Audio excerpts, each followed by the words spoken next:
So first of all, let's not forget that back in 2008, the NATO already promised to Ukraine at the Bucharest summit that one day Ukraine would become a NATO member. So that means that on the side of NATO, there's a sense of obligation towards NATO.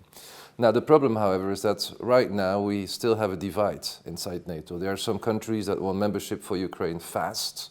There are some other countries that are not necessarily against membership, but they're not sure if right now is a good timing. So as long as the alliance is not united on this question, the issue of membership is not on the table. So what has been discussed over the past weeks, among them, for instance, in Oslo at the foreign ministers meeting and also in Moldova, is if not membership, what can NATO give to Ukraine?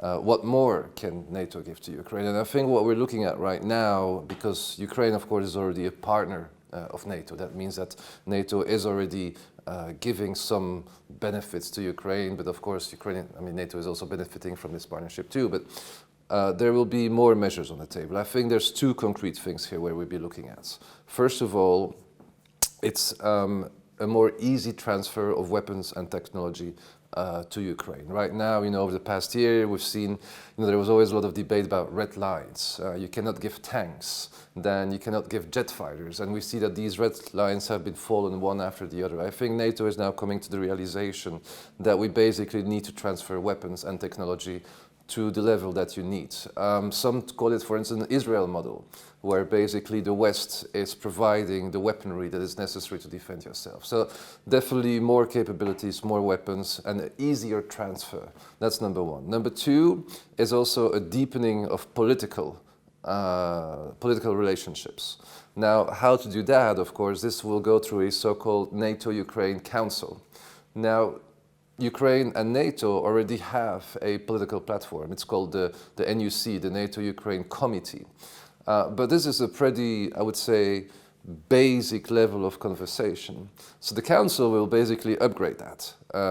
There's one basic advantage to the Council, is that from now on, once this Council is established, Ukraine can also call the alliance to come together once Ukraine perceives the emergency, once Ukraine perceives the need to do so. So basically, you could almost call it some sort of Article 4 that is being given to Ukraine. Not Article 5, the Article 4. Article 4 is basically the right to convene the alliance to discuss a problem.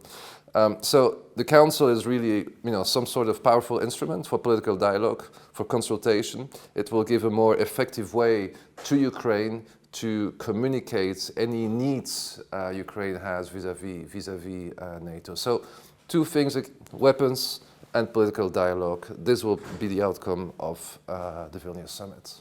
So we've already seen a couple of Western countries promising security guarantees to Ukraine. France has made a promise of security guarantees, United Kingdom. Now, I don't think you should perceive security guarantees in a way that suddenly Western armed forces will send boots on the ground in Ukraine. So I don't think that Ukraine should expect Western soldiers to be in Ukraine. But in terms of technology and weapons, yes, I think you should just expect to have more heavy weaponry. Take, for instance, the issue of the F-16s. I think it's only a matter of time before you will get them. I think maybe in 4 or 5 months from now. We just need to train the pilots right now. Think about more heavy tanks. I would not even exclude the fact that you would get longer distance missiles. We've clearly seen that, already today. So the issue was always for the West that, okay, we need to give weapons to Ukraine, but these weapons cannot be used to attack Russia. And I think that red line also is slowly disappearing, because where does the defense of Ukraine start? Does it start in Ukraine, or does it start beyond its borders? Does it already start in Russia? And I think that ambiguity is also getting clear already in the West. So I see that the hesitant from the West to give more heavy weaponry, conventional weaponry, is slowly but surely melting down. And so let's see where it will end. Well, NATO is building a fancy waiting room for you.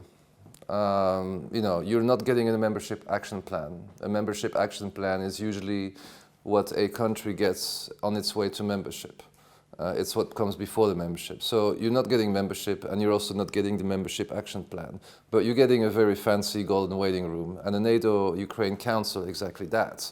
it really will give Ukraine the ability to integrate politically with NATO. I mean, it's not self-evident for a country that is not a member to have the political power to call the alliance together. I mean, this is not a small thing.